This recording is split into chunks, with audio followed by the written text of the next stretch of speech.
حضرت اسامہ بن زید رضی اللہ تعالی عنہ بیان کرتے ہیں کہ میں ایک رات کسی ضرورت سے نبی اکرم صلی اللہ علیہ وآلہ وسلم کے پاس آیا۔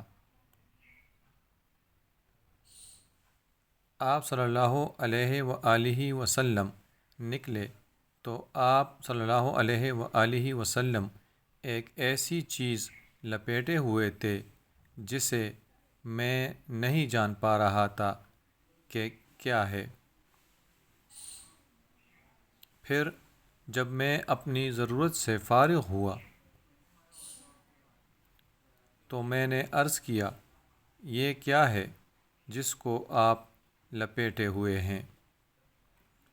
تو آپ صلی اللہ علیہ وآلہ وسلم نے اس کو کھولا تو وہ حسن اور حسین رضی اللہ عنہما تھے، جو آپ صلی اللہ علیہ وآلہ وسلم کے کھولے سے چپکے ہوئے تھے۔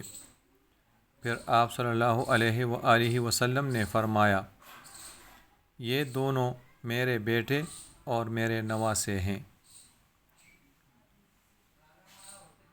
اے اللہ، میں ان دونوں سے محبت کرتا ہوں، تو بھی ان سے محبت کر اور اس سے بھی محبت کر جو ان سے محبت کرے۔